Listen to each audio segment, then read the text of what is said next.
بسم الله الرحمن الرحيم. الحمد لله رب العالمين، والصلاة والسلام على أشرف الأنبياء والمرسلين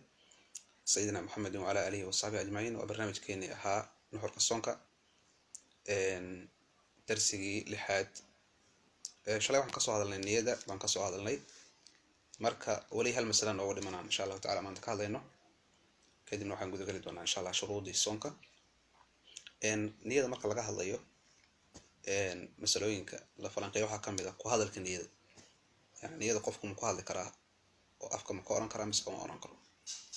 yani sida hanba niyada maxalkeedu waa qalbiga weey qofku meesha wax ka leeyahay waa qalbiga laakiin qofku afka ma ka hadli karaa yani in badan waa aragtaan arrimahaas oo lagu doodo marka Shaafiiciyada iyo Xanaabilada waxay qabaan in ay sunno tahay afka looga hadlo yani Shaafiiciyada dhanna ma ahan Xanaabilada dhanna ma aha laakiin se in badan oo Shaafiiciyada kamid ah iyo in badan oo Xanaabilada kamid ah waxa ay qabaan niyada in afka looga hadli karo waliba ay sunno tahay afka looga hadlo waxayna dhaheen an-nutqu bil lisani laysa bi sunnatin wa inma laysa bi niyyatin وإنما هو مساعد على تنبيه القلب waxay dhaheen afka oo looga hadlo niyada ma ahan niyo ma aha laakiin se wuxuu saacidaya caawinaya qalbiga baraarujintiisa qalbiga baraarujinaya marka salaadayid yani qalbiga iyo lisaanku say labada isku kaashadaan sadarteed waxay dhaheen niyada afka looga hadlo ayaa fiican bay dhaheen maalikiyada iyo xanafiyada iyagu waxay qabaan waxba inaysan sunno ahayn in niyada afka looga hadlo niyadu qalbiga kaliya ay tahay bis laakiin se hadii macnaha qofku waswaas badan yahay oo kale soo waswaas iskaga celiyo kale markaas oo kale way banaanayaan lidafcil waswasa markaas oo kale way banaanayaan nidafka looga hadlo arintaas oo kale waxa soo naqlinay kitaabka la dhaho al-fiqh ala al-madahib al-arba'a uu iska leeyahay Cabdulrahmaan Jazairi marka qolooyinka niyada banaanaya oo dhahaya afka waa looga hadli karaa ama ha noqoto salaada ama soonka ama xajka waxay dhaheen horta waxa soo aroray bay dhaheen thabata anna nabiy sallallahu alayhi wasallam كان يقول في إهلاله لبيك عمرة وحجا رسولك وحو أهابي دهين مركو حراني حجك يا مدها لبيك حجا وعمرة إله حانكو وأتشيبي حج وعمرة أفقه الجر رح بعد أن حجك رسولك أفوك هذا له وأفوك نيست حديثك وحا ورنية رواه مسلم بورنية من حديث أنس رضي الله عنه سوى قال وحا دهين وكان إذا لم يجد غداء قال إني إذا صائم رسولك وها قولي مركو يماد قولي سيماد وقولي سوح كوايو قضية كوايو وها مدها إني صائم وصومنا مركا صونكي نيدي وأفكار هذا بديه مركا عبادين كلنا والله قياس قادني بديه عبادين كلنا والله قياس قادني حج كاس يعمر رأس الله قياس قادني حج كاس يوحنا كودا صونكا با صلاة الله قياس قادني وهذا دي وهذا تدرسكو بدنا صلاة دو أفكني سني مركا وقياس وي مثل قياسي وحلا قياس قادني حج كيو صونكا حديث كان ضمباء اللهم إذا صائم تان وحاورني أصلا مسلم باورني رواه مسلم من حديث عائشة رضي الله عنها أنت هذا نيدا كجبحه وحنرى إن شاء الله هدول هيد من أن نقول قالوا شروط الصونك شروط الصونك سام وشجنا هراء وشجنا بقى وحي كلا تهي لواقي أو كلا شروط وجوب إيوه شروط الصحة شروط الوجوب وحوي وشروط القف كلا جرها سي أي واحد سي الصون كان هو واجبته وأرمى على جرها وقف سي الصون كان هو واجبه شروط الصحة وحوي وأرمها لقى روا سيسون كانوا وأنصحه مركز شروط الوجوب هذا نقول مرة وحى كوكا هرنا وأشتغل لك صدق وحن أصو علني أنا فاهم إرادة أم بحنا إن شاء الله دوله هيدو وحى كوكا إسلام بدأ قف كورت وإنه إسلامي مقصود واجبي قال كي كل واجبي ولا جماد البنية قال كي يعني وجوب مطالبة لا جماد البنية قال كي إنه الصون لي إنه الصون كليمة لا جماد البنية إعادة كونبا لكن سالصون كتجتان كيسا قال كوا لو عقابية صونك تجتنك صلى الله عليه وسلم ويا محيا قال وحو أول كراه هدي دعوه قارتي إنه إسلام أول كراه إن الله عقابه يعني عباداتك الله عقابه قالك ومعناها فروع الشريعة الإسلامية ولا خطابية فروع الشريعة الإسلام ولا خطابية أنا وهدو قطعنا الله عقابه آخر الله عقابه أنا آيات القرآن كبكود الإلهي وليه ما سلككم في سقرة قالوا لم نكن من المصلين إلهي وحيري محيد إنجليز سقرة قال والله هذا سقرة محيد إنجليز وحيدهن من ما نهاين بعد ما كان دونك قوة كذا ما نهاين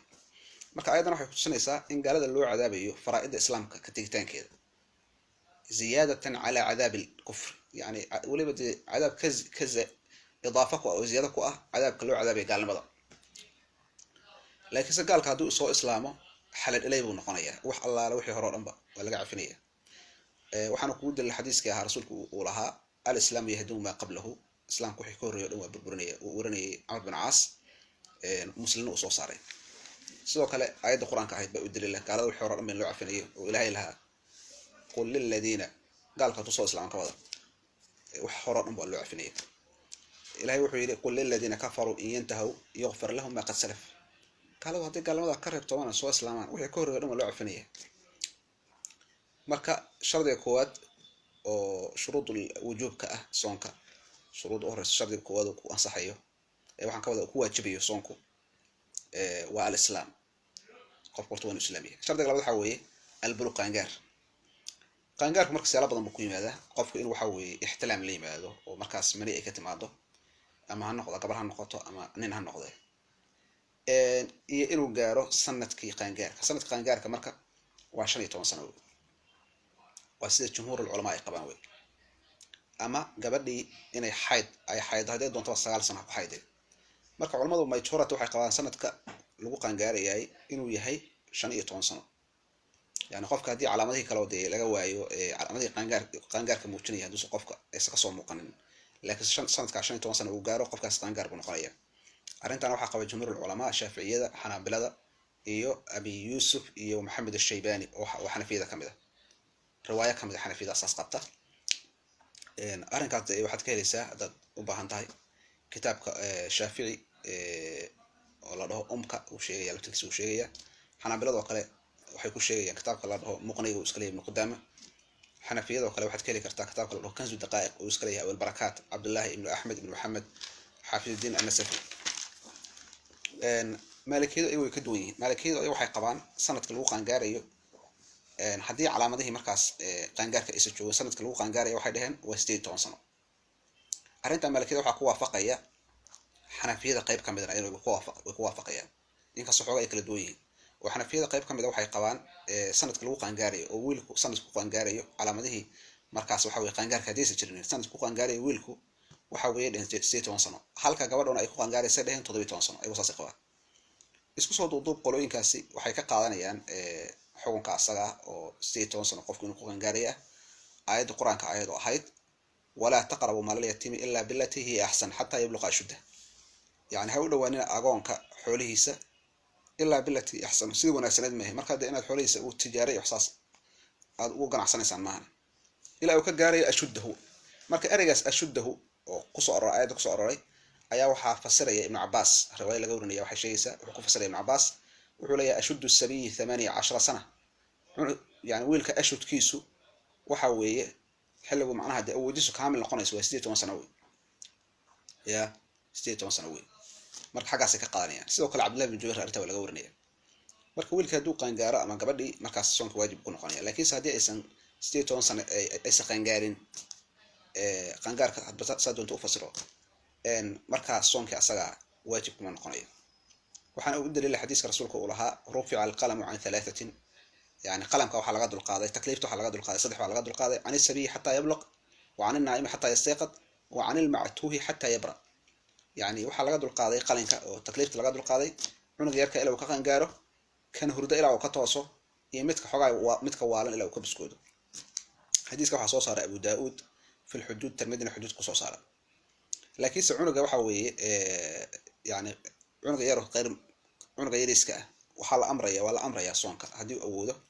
arrintan waxa qaba jumhuur ulama baa qaba in soonka la amrayo waxaan loo qiyaas qaadanaya salaada baa loo qiyaas qaadanaya oo xadiiskii waa asaga uu warinayay Abdullah ibn Amr ibn Aas muru awlaadakum bis salati wa hum abna'u 7 riyalkina salaada amra ayuu waxa weey markaa jira 7 sano wadribuhum wa hum abna'u 10 ku garaaca salaada ka taytaankeeda haday 10 sano gaaraan wa farriqu baynahum fil madaaji'i kala geeyna chiefkana uu kala geeyay mar haday inta daada gaaran 10 sano chiefka uu kala geeyay xadiiska waxa soo saaray Abu Daawud soo saaray iyo Ahmed bin Hanbal kitabkiisa musnadka iyo Darqutni iyo Hakim waa soo saaray sanadkiisna waa hasan weey sidoo kale ilmaha in la amrayo salaada ama soonka la amrayo soonka in la amrayo waxa ku dilay xadiiskii Bukhari warinayay Muslim min xadiisi Rubayy bintu Mi'wad radiyallahu anha waxay tiri rasuulka sallallahu alayhi wasallam baa wuxuu diray qadaata Ashura ila qura al-ansar budad u diray yani maalinta subaxii Ashura bud ansar degmooyinka ansar deganayd wuxuu u diray tiri dad u diray marka wuxuu yidhi man asbaxa muftiran falyasum man asbaxa muftiran falyutim qofkii ahaaday qof waxa weye afuraan afurkiisa iska falyutim baqiyatu yawmi maalintii inta dhiman ha dhamaystirto waman asbaxa saa'iman falyasum qofkii ahaaday saa'imna oo waxba aan cunina oo afkiisa waxa weye waxba aan samayna asagu soon caadi ha la yimaado ha soomo marka waxay tiri waxaan ahayn kuwa markaa sooma ayaan ahayn wanusawimu sibyaanana ciyaalkeena yaryarna waanu soomin jirnay waxay tiri waxaan u yeeli jirnay wanajcala lahum allucba min alcihni yani ciyaar yaroo shay ka samaysan suuf ay ku ciyaaraan baan u yeeli jirnay cunug yarkaa markuu ooyo oo cunto iyo wax saas uu dalbado ayaan siin jirnay tiri ilaa laga gaaro waxaan alaabtaas ku mashquulin jirnay ilaa laga gaaro xilliga afurka xadiiskaas marka wuxuu kutusinayaa ilmaha yarkaa in soonka la farayo maalikiyada waxay qabaan in oo waliba madhabkooda sida mashhuurka waxay dhaheen cunuga yarkaa waxba soonka in la faro maahay dhehen ayuu saasay qabaan waxay qabaan an yasuma alla yasuma sabiyu inuusan cunugu soomin saasay qabaan waayo maxaa yeelay waxay dhaheen soonku salaada uu ka duwan yahay oo ma soo noqonayo saa darteed waxba in ilmaha yarka uu soomo iyagu ma qabaan waayo maxaa yeelay ilmaha yarkaa haddii soon lagu xambaaro oo wuxuusan karayn lagu xambaaro waxaa imaanaysa dheheen ilmihii inuu markaas afurkii qarsado kadibna meesha uu ilmihii ay ka dhalato inuu la qabsado khiyaanadii wax noocaas inuu wax khiyaamo ay ka dhalato waxaa hadalkaas uu ku yaalaa kitaabka la dhaho sharxu saqiirka asharxu saqiir calaa aqrab almasalik ila madhab imam malik